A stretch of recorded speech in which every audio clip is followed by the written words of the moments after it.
Hello, everyone, and welcome to today's webinar. Thank you for joining us. OverActive Media is a leading global esports and entertainment company listed on the TSX Venture under the ticker OAM and on the OTC as OAMCF. With a market cap of approximately 30 million, OverActive is focused on uniting fans worldwide through its premier esports franchises, innovative entertainment experiences, and strategic partnerships. Today, we're thrilled to have with us Mr. Adam Adamu, the CEO and co-founder of OverActive Media. Adam brings extensive experience in M&A, business strategy, and driving growth and innovation, and he'll be sharing insights into the company's recent milestones, including strategies to continue growing fan engagement, revenue, and profitability in 2025.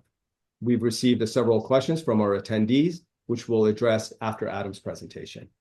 Without further ado, please join me in welcoming Adam Adamu. Please go ahead, Adam. Okay, thanks, Babak. I appreciate you taking the time to be here as we talk through our latest updates, performance, and vision for the future. OverActive Media is building something unique in the global esports and entertainment space. And today, we will share how we are driving growth, optimizing operations, and positioning ourselves for long-term success. I'll start with a high-level overview before we dive into key areas of focus, including our latest financials, strategic priorities, and upcoming opportunities. After that, we'll open the floor for questions. All right, let's get started. Let me begin with the bottom line kind of items here so that you guys aren't in suspense as to what you're about to hear. First and foremost, we're targeting for 2024 approximately 25 million in revenues. We've got one of the strongest balance sheets in the industry. In fact, we are almost in a position where we have not only no debt, but no liabilities. And I'll explain that in a little bit as well. In 2024, we emerged as one of the leading platforms for digital sales on the biggest online game stores. And those digital sales are set to skyrocket and have been driving our performance in 2024 and going into the future. We are forecasting profitability this year. And beyond that, we've emerged as a strong industry consolidator. We've made 5 acquisitions in the last 6 years, all of which are accretive and contributing to our bottom line. Beyond that, our assets are monetizable, meaning that we have franchises in some of the most important and valuable leagues in the world in esports space.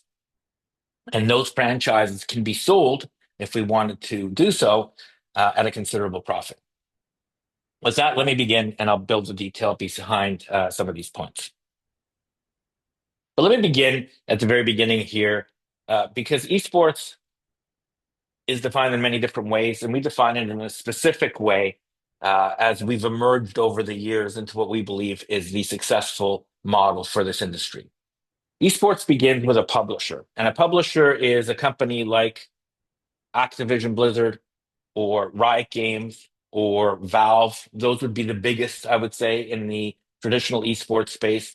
And they create an IP, a game, like League of Legends, VALORANT, Counter-Strike, Call of Duty.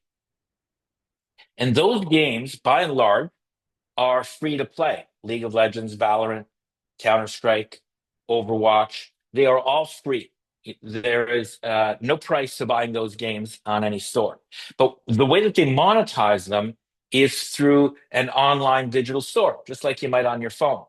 You download the game, you play the game, and then you can buy skins or bundles or what is referred to often as microtransactions or MTX on the digital store. And the billions and billions of dollars that they generate in profitability for the publisher comes directly from that online store. These games are converted into leagues in which the best teams and the best players can compete at the highest level. This is also a tremendous marketing opportunity for the publisher to showcase their game being played at the highest possible level. In the leagues are organizations which run the teams of players. OverActive Media in this ecosystem is an organization, often shortened to org. So we are an org that participates with teams in leagues with publishers as partners. And the partnership typically takes the form of a franchise or some kind of a long-term partnership or license agreement that allows us to plan long-term for our participation in that particular game. Think of this as similar to many traditional sports leagues. We have a franchise, it goes on into the long term, and we can plan around that particular business model. Now, with every team that we have, we partner with a co-streamer. And this is where the model changes dramatically from the traditional sports model. A co-streamer is an influencer or a content creator that is partnered with us and streams the broadcast of our team games from the perspective of a fan of our team. So the co-streamer creates a community. They all watch it together, and they all end up watching the game and cheering for our team. Think of it as a big block party of all of the fans of our teams watching the game together. And that helps to build our audience for the game. Now, the audience is all of the viewership of a particular game. So think of it as, the audience of the NFL would be all football fans. But the fans of our team are the ones that are cheering for our particular game. So audience is big, fans are specific to us. And what we do is we monetize our fans by selling access to them to sponsors. Sponsors would be Bell, Telefonica, beer brands, game brands. All of these big company brands out there want to target our unique demographic. And we provide access to that demographic through activations and other promotions or jersey patches on our teams. The second component of our monetization is MTX, which I mentioned earlier as being a component of the digital store and how the games are monetized. What we've been able to negotiate with the publishers is access to our IP inside of the publisher's game. So you can go to the digital store and acquire a Movistar KOI or a Toronto Ultra skin for your in-game avatar, and we will receive the money from that particular skin sale. And the sponsorship revenue and that MTX is the core of our value equation. Let me see here. Why am I not? Oh, there we go. Okay. So with that definition in mind, OverActive Media is a global esports company for today's generation of fans. We are one of the few that is truly global, with offices here in Toronto as our headquarters, but we also have offices in Madrid, Barcelona, and Berlin. Soon, we will be announcing our expansion into Mexico as well. And what we do is compete in the biggest global esports leagues. We create exceptional teams in the most exclusive professional leagues, and then we partner with the top influencers in those particular games to build an audience that is passionate about our brands. That allows us to develop a consumer channel that reaches hundreds of millions of fans. And then we take that channel and we monetize it through sponsorships and by selling digital merchandise on these online digital store. That's the business model that we have. And every day we think about how we can optimize it. In terms of the biggest games in the world, we look at them in a particularly unique way, I would say, relative to other teams. We focus on those games not only that have the largest audience, but that have the biggest online digital stores. As I mentioned earlier, we want to monetize through sponsorship, but we also want to monetize through digital MTX. And the biggest games in the world for digital MTX are League of Legends, VALORANT, Call of Duty, and Counter-Strike 2. As you can see, we've managed to be in all of those games with long-term partnerships with Activision, Blizzard, and Riot in particular, the two big ones. And then we kind of take a look at the tier 2 games with smaller stores or smaller audiences, and we look at those in particularly strategic ways. Now, as you go down this list from left to right, you can see that near the end, there's a lot more X's and a lot fewer check marks. And from our perspective, esports is, kind of, if you're not green here on this chart, you may be in something related to esports, but you may not be in the esports that we define as such.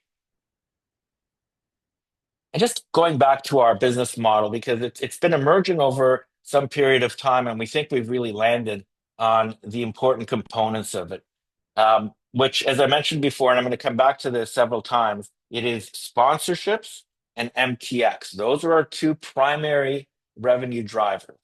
And our business model has evolved to something very simple. I like to keep it as simple as possible so that everybody can understand it both internally and externally. We want to cover all of our costs through the strategic partnership side with the brands and the sponsors that want to connect to the fans. We want to get to the point where all of our costs are covered by sponsorship revenue. And then that leaves our profitability to come from our exclusive access to the biggest digital game stores in the world, the MTX. So sponsorships cover costs, MTX cover profit. And when we can do that properly, there is significant amounts of revenue in the MTX side that generate outstanding returns for our business. And our business is really kind of driven by owning that channel, the hundreds of millions of fans that I mentioned that are following us. I want to own that channel, and I want those people to be active followers and fans of our particular teams. If they're not fans of my teams, it's hard for me to sell them to sponsors, and they won't be buying my MTX. So what we do is we partner with these co-streamers, and we broadcast our games on Twitch and YouTube and any other platform that will have us, so that we can constantly reach our audience at what is effectively low to no cost for us. This is a key component that has really emerged in the industry that you may not be aware of, which is I can create a channel on YouTube or Twitch to reach my fans and engage with them. And rather than having to bear the cost of that broadcast, we are actually paid for it. So I get revenue in order by reaching my fans through a broadcast mechanism that costs me effectively nothing other than the people that are streaming on it. And because my costs to distribute are negative or actually potentially positive, it results in sustainably high gross margins for me. And I'll explain my gross margins to you in a little bit. But this is a key component, because if I can reach my audience without having to pay anything extra, my margins are very high. And in the industry, if you're comparing us to other companies, if their margins are low, it's probably because they don't own the channel to their audience and they have to pay somebody else for it. We own the channel. And what we do is we manage and run that channel all day, every day. We have daily content. It focuses on our team. We have co-streamers that are streaming, different co-streamers streaming 24 hours a day on different games.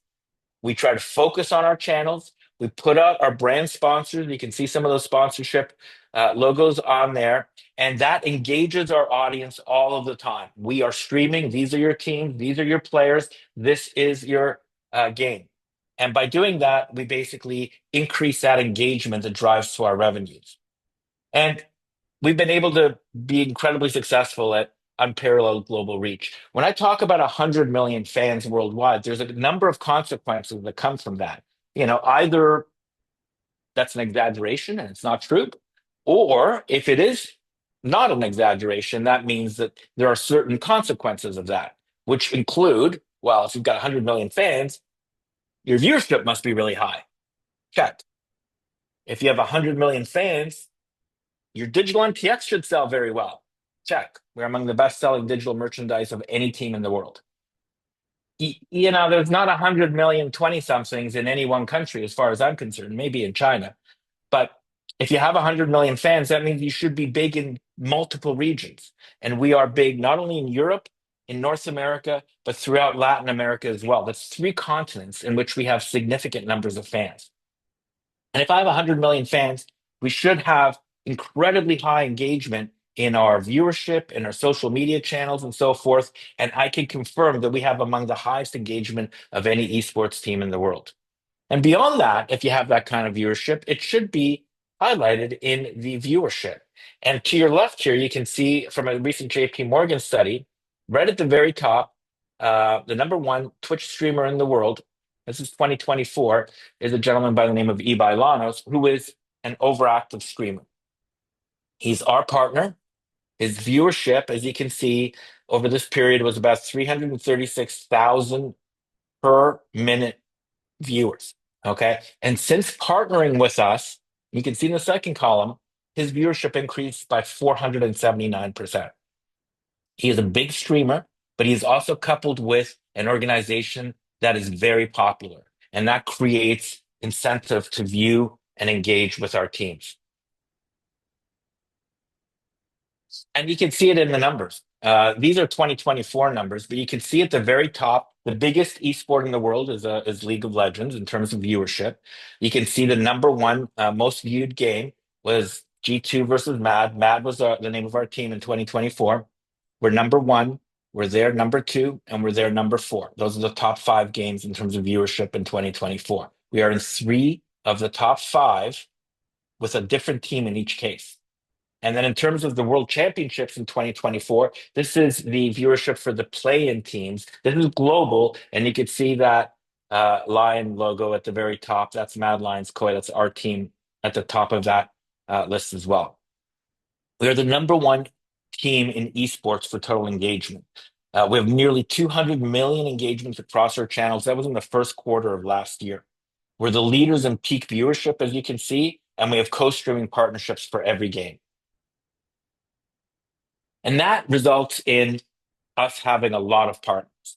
Sponsors want to partner with us because they want access to those fans that are highly engaged with our products. And as you can see on a global basis, I think there's about 20 some odd partners here, from Bell to Movistar, which is Telefonica, to Red Bull and Monster. That's two different energy drinks. Kappa, AMD, Mao, which is a beer company, Scuff, Razer, Pepsi, Omen, TD. We have partners in every category around the world, all of whom want to reach our audience, and we help them to reach our audience by helping to activate their products and connecting them to our brands. And then most importantly, we have our digital MTX. And what you will find in terms of our business model is that you will be able to go, and you can do this right now, onto an online store. For example, you can go to Steam, you can search for Call of Duty League, and you will see our Toronto Ultra skin there. You click the link to add it to your card, $15.99 Canadian, and you will buy that skin. And we receive a good portion of that revenue in partnership with our league partner for that skin.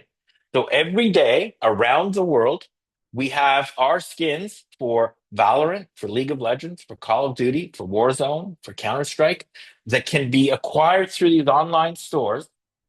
And even as I'm talking now and doing this presentation, there are people in different parts of the world that are buying our skins. That is a significant addition to our revenue streams. And we were among the best performers in the world in the digital sales because of our highly engaged, large viewership. And you can't just access these stores if you're anybody. You have to be in these long-term partnerships with the publisher. This is their honeypot. This is where they make all of their revenue for these essentially free-to-play games. And so they only partner with those organizations that they trust, that they vet, and they invite into long-term partnerships. The very small number of organizations, and we are fortunate enough to be in all of the key games that are driving these revenue verticals. And overall, the momentum is building for esports. Post-COVID, I think we had some difficult times, as many industries did, but I feel like we're past those difficult times. We see new esports initiatives emerging, like the Esports World Cup, in which we were one of only 30 teams in the world that were invited to participate as partners in this organization. The first World Cup was held in 24, and we're actively preparing for the 2025 version right now. First year, we took some tentative steps to understand what it would be like, and we generated 7 figures in revenue from the Esports World Cup. We expect to do even better in 2025. But there's other initiatives as well. For example, the International Olympic Committee announced Olympic esports games directly connected to the Olympic Committee, which will be hosted in the Kingdom of Saudi Arabia for the next 3 cycles over the next 12 years, I believe. And being one of the biggest and highest viewership organizations in the world, we expect to be fully active in the esports Olympics as well. But all of these things just drive the interest and the audience and the viewership and the engagement for the game. And that is very, very good for our business. In terms of our revenues, you can see that we are moving in the right direction in terms of both our revenues, our expenses, and our profitability. This is a 5-year chart. You can see in the early years, our model is such that running these teams is expensive and creates a significant fixed cost. You can't just basically, run a team with no players, no coaches, no training, and no infrastructure. And that creates a fixed cost hurdle that you need to overcome before you can basically move into profitability. Once you get there, though, the gross margins in our business are tremendously high. Think north of 60, in many cases, north of 70% gross margins. And so the struggle is to get to the point where you can cover that fixed overhead and then incremental revenue falls to the bottom line. And as you can see, the green line at the bottom, which is negative or losses, has been moving down over the course of the years. And you can see it kind of slipping into the positive for 2025. Once we turn the path and the corner into profitability, particularly that digital MTX revenue can start falling to the bottom line. And in my view, esports can be an incredibly profitable business once you get over that hump. And I honestly believe that we are past that hump and moving into that cycle. Question is, what does your balance sheet look like? And will you make it for that long? Sustainability is always a question if you're not a profitable company. And I'm happy to say that as of September 30th, which is the last financial results that we publicly released, we had a cash balance of over 8 million and growing, actually. And we had net working capital of 9.4 million. And let me just kind of touch on that. Net working capital is, as you all know, is your current assets minus your current liabilities. And that is to the positive of 9.4 million. Once I eliminate all of my current liabilities, the only liabilities that are left are my long-term liabilities.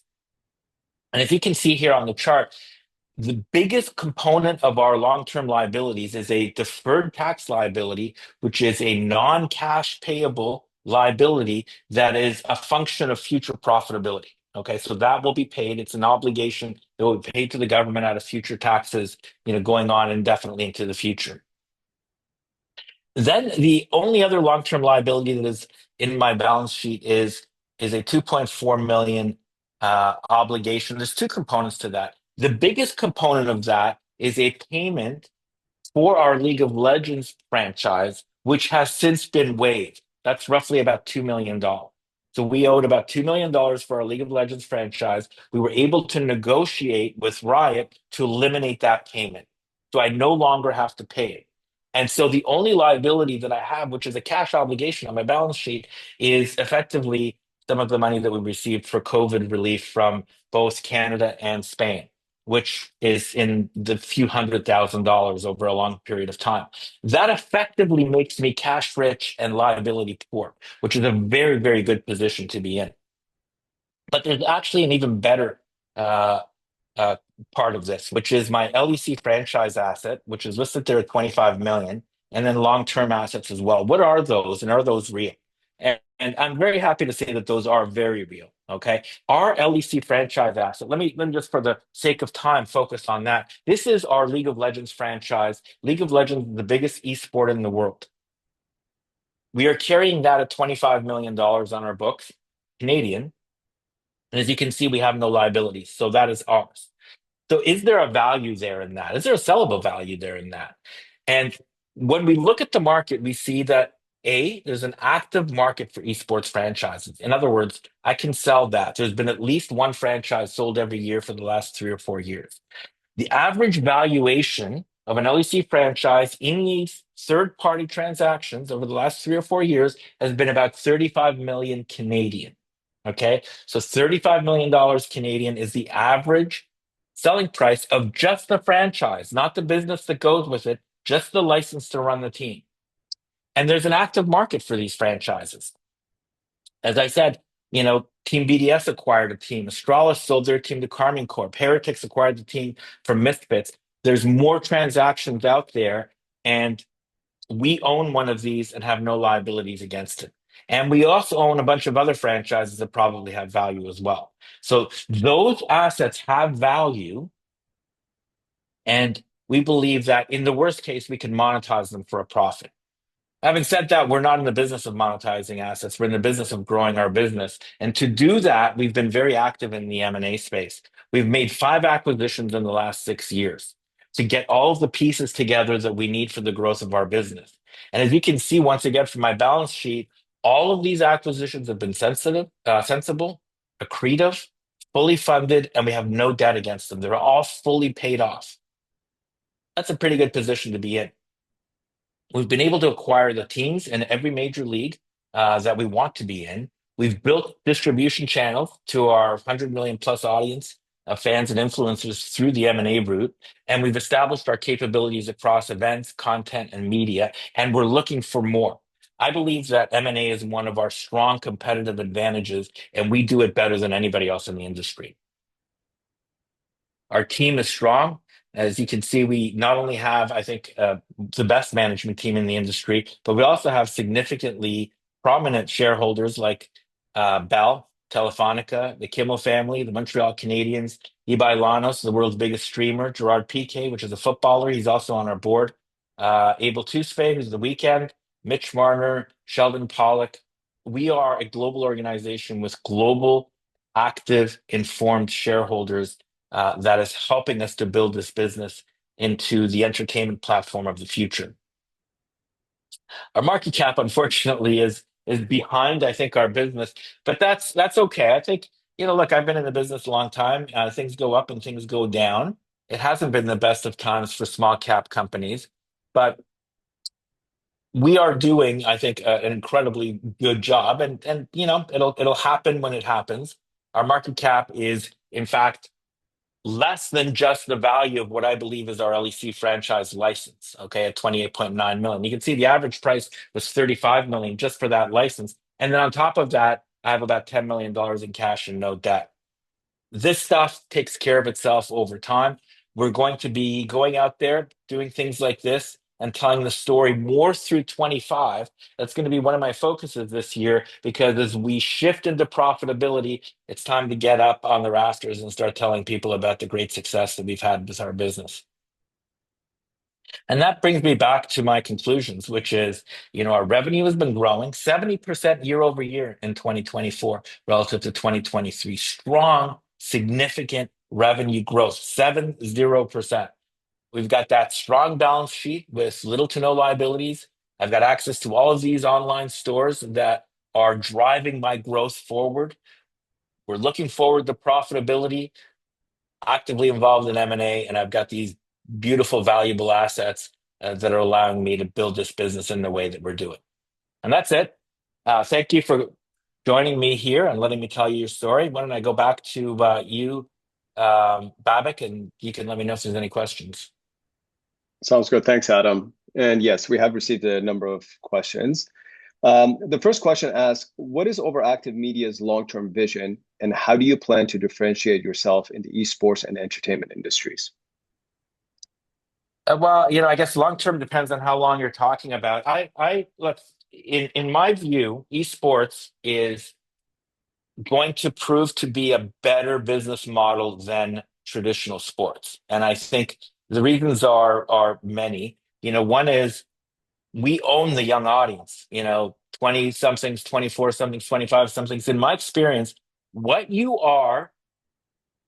follow in your 20s is what stays with you your entire life. So my favorite bands, my favorite sports teams are all of the ones that I had in my 20s. Okay. And we've locked that group up. Okay. So I think they're going to grow with us over a period of time, and we want to maintain them. But secondly, I also think that our access to these digital stores, the MTX, differentiates us significantly from traditional sports teams. We have all of the elements of traditional sports teams, plus we get access to these digital stores. And I think those two things combined, if we manage them well by building our audience, will allow us to not only be profitable, but to be significantly more profitable than traditional sports teams. Perfect. Thanks, Adam. The second question asks, are there plans to expand into new markets or regions in the coming years? Well, I gave you guys a bit of a spoiler there with Mexico to begin with. So yes, we are looking at that. Um, I think Latin America in particular has a very large um, group of young people that are into video games and esports. And so we believe that we've got a natural in over there. Of course, there's also Asia. We're looking at that, but that's a bit of a tougher market. I will say that I prefer to do expansions through acquisitions. I like to get a toehold in a new market by acquiring a business that can basically give me intelligence into that market. And so one at a time, I will say we've been able to start from Toronto, grow big in Europe, and now we're kind of looking into expanding into Mexico as well. And we've been able to do that largely through acquisitions. And as I said, they're all paid for and they're all accretive, and I don't owe them any more money. They're all part of our organization now. Perfect. Can you elaborate on your strategies to grow your fan base and increase engagement across digital platforms? Yeah, that look, our there's two components to our kind of audience. One is, how good our teams are and our players and so forth, and whether they're competitive. And I'm happy to say that, we have won championships in pretty well every game that we're in over the last 5 or 6 years.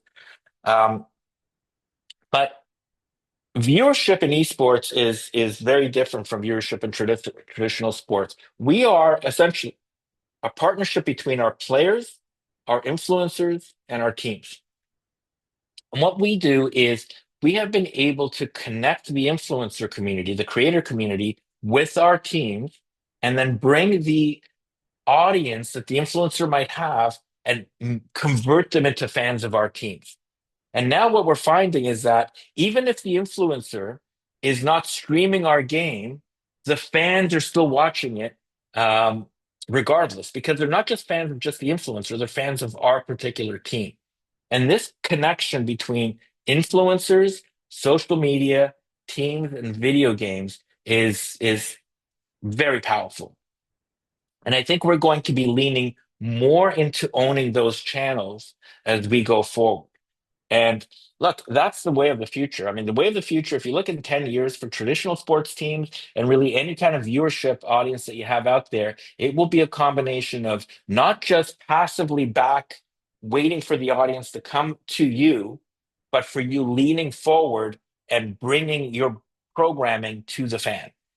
That's the transition that we're in, and we're way ahead of the curve on that front. Thanks, Adam. Next question asks, what steps are you taking to strengthen relationships with existing partners and attract new sponsorship deals? We are, look, I'm happy to say that because we've got such a big audience, we've been able to put together probably the biggest group of sponsors of any team in the world, 20 plus, I would say, in 2024.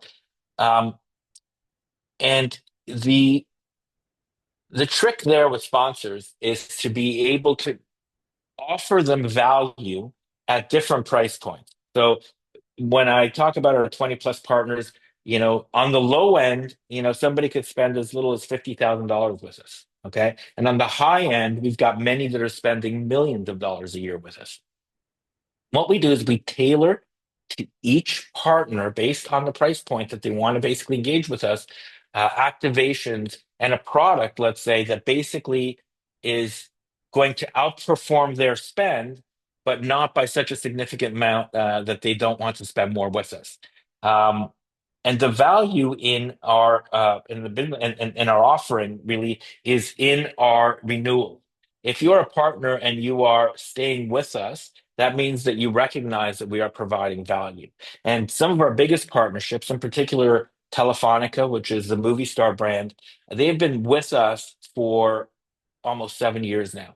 And they are spending more money today than they have ever spent in their history. So increasing over time from your biggest partners is a strong indication that what you are offering to them is adding consistent, considerable growing value that they want to stay connected to. Thanks, Adam. The next question asks, Among the various revenue streams, whether sponsorship, media rights, merchandise, digital skin sales, or events, where do you see the most growth potential? Um, MTX, digital MTX, the merchandise. That is not only the highest growth potential, but that is the highest margin revenue that we have as well. So just to be clear, when if I report $1 million in revenue from MTX, that is my share. So that is 100% gross profit for us. Whatever cuts, store fees, all of those things that basically might be subtracted from that figure are done at the publisher side, and then I just get a net payment. And what we've seen in our first year under that model is an explosion of revenue from that particular revenue source. And look, it may not be a straight line going up, but I believe that over time, that revenue can grow 5, 10x from where we are right now. And as I said earlier on, my business model is for all of my costs to be covered from sponsorships and for that to be my profit. And I expect that is the area with the biggest growth. Excellent. Thanks. Next question asks, are there opportunities for mergers, acquisitions, or strategic partnerships that could accelerate growth? Yeah, well, I mean, we did two acquisitions last year. I can kind of go into them a little bit. One is a company, both one is in Madrid actually. So um, Riders Riders had effectively minor league esports teams in Spain, but they also had among the strongest management groups that we've run across in our business. And so we acquired them for their execution skill, and at the same time, we acquired from in Barcelona one of the largest influencer-led companies in the world. They were very strong in audience and very low in execution. And so we actually did both acquisitions at the same time to bring the influencers and the audience with the execution from Madrid, and then putting in our esports teams, particularly our League of Legends and the VALORANT team, led to massively accretive of growth there, right? And we're always on the lookout for that kind of stuff. Again, I'm looking at various different kind of complementary verticals. But I would say, 5 acquisitions in the last 6 years is a pretty good start. We're very good at it. We're always on the lookout. And I expect you're going to see much more from us on that front. Thanks, Adam. What steps are being taken to improve margins and achieve sustainable profitability? Our margins are very high, actually, already. We are. Look, I don't have the latest numbers here, and I don't think we've reported them. But let's say between 60 and 80% gross margins for our business. And if you take a look at other companies in our space, um, oftentimes their margins are very low because they're not really esports companies. And I'm talking like 10% gross margin, 20% gross margin. Like, never look at the top line when you're looking at an esports team, because I might have $25 million in revenue and I may be generating $20 million in gross profit. That's a very good business model. That's my business model. Okay. Or I may be doing $25 million in revenue and generating $5 million in gross profits. That's not a very good business model. Okay. And both exist out there, and focusing on the top line won't differentiate one from the other. So what we do is we focus on those businesses with the highest margins. And both sponsorships and MTX provide us with very, very high gross margins. And I want to stay in those businesses. I want to grow the MTX revenue, and I want to build on the sponsorships, and I want to start driving strong profitability to the bottom line. Thanks, Adam. Next question asks, how is OverActive Media leveraging technology such as artificial intelligence to enhance its operations or fan experiences? Wow, good question. Look, I don't want to give anything away on that front, but I can tell you that, our business is full of fresh new ideas across AI, across even things like crypto, across VR and AR. Like, we are in the center of all of the most exciting technologies that are happening in the world right now. And I can tell you that we have a lot of ideas. We're working on a lot of things, but we're not prepared to talk about them just yet. Nice try, And though. and the last question asks, how does OverActive Media align its operational strategy with shareholder value creation? That's a very good question. Look, for long-term sustainability, shareholder value is a function of your profitability. And, very, very short-term, of course, you can have, overvalued companies based on excitement and momentum and so forth. And certainly we've been the beneficiaries of that. You can also have undervalued companies for the same reasons. And we've unfortunately been the victim of that as well. But the companies that I respect the most, that I've been involved in or aware of, are the ones that consistently just deliver year over year over year over year. And we are shifting into that part of the evolution of our business. Look, $25 million plus, I would say, is very, very good when you're getting 70% gross margins. Okay. And as we move from 25 to 30 to 50 to 100 million, we are going to be putting considerable profitability to the bottom line. And when you can drive that profitability and then convert it into really smart M&A, and we've proven that we can do that, you can grow this business sustainably into a giant enterprise.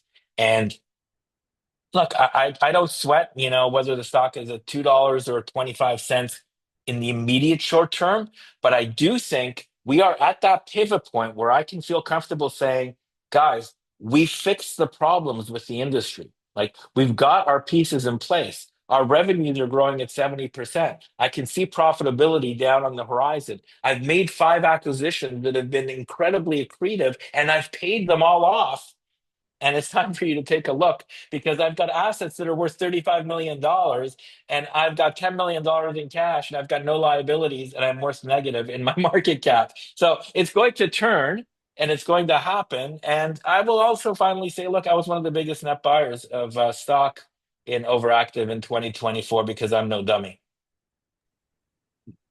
Thanks, Adam.